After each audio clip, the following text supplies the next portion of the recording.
तो भाई big boss 18 में इस बार वीकेंड के बार पर आपको दिखाई देंगी एकता कपूर, जो कि अपनी फिल्म का प्रमोशन करने के लिए आई हुई हैं। यहाँ पर आते ही एकता कपूर जो हैं वह एक एक करके सबकी क्लास लगाते हुए नजर आती हैं। एकता कपूर ने सबसे पहले विवियन डिसेना जो है उनकी क्लास लगाई। एकता कपूर ने विवियन से कहा कि मैंने आपको लॉन्च किया था तो मेरा इतना तो हक बनता है कि मैं आपसे कुछ क्वेश्चंस करूं। जिस पर विवियन बोलते हैं कि जी हाँ बिल्कुल आपका हक बनता है। जिस पर एकता कपूर जो हैं वो विवियन से कहती हैं कि विवियन आप में इतना घमंड क्यों है, आप इतना एटीट्यूड में क्यों रहते हैं। आप जब घर पे बात करने की बात आती है, सब लोगों के साथ कॉन्वर्सेशन करने की बात आती है तो आप वहां से उठ के चले जाते हैं और कुछ नहीं बोलते हैं और बाद में आप एटीट्यूड दिखाते हैं। तो इस तरह से एकता कपूर जो है वह विवियन को फटकार लगाते हुए नजर आएंगी। वो कहती हैं कि आपको 8-10 साल बाद बिग बॉस में आने की क्या जरूरत थी अगर आप में इतना एटीट्यूड है तो। और इसके बाद विवियन के बाद जो है वह चाहत की क्लास लगाते हुए नजर आती हैं। उन्होंने चाहत को कहा कि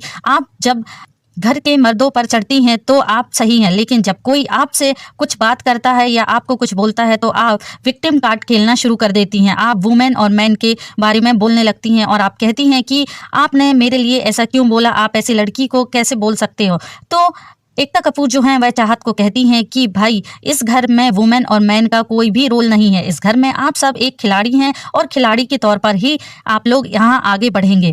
चाहत के बाद जो है वह रजत की क्लास लगाते हुए नजर आती हैं। वह रजत से बोलती हैं कि रजत तुम सबके ऊपर ऐसे चढ़ चढ़ के बात करते हो, सबके माँ बाप के बारे में बात करते हो। अगर तुमने कभी इस घर में मेरे पिताजी के बारे में कुछ कहा होता तो मैं तुम्हें अंदर आके बताती कि मैं कौन हूँ और क्या कर सकती हूँ। तो इस तरह से वीकेंड के वार पर एकता कपूर जो हैं वह सबकी क्लास लगाते हुए नजर आती हैं। एक एक करके उन्होंने सबके बारे में कुछ ना कुछ कहा है। तो भाई इस बार का वीकेंड का वार जो है वह काफी ज्यादा इंटरेस्टिंग होने वाला है। प्रोमो सामने आ गया है दोस्तों, तो आप भी मेरे साथ जुड़े रहें और बिग बॉस की इसी तरह की अपडेट्स लेते रहें। मिलती हूँ दूसरी खबरों के साथ।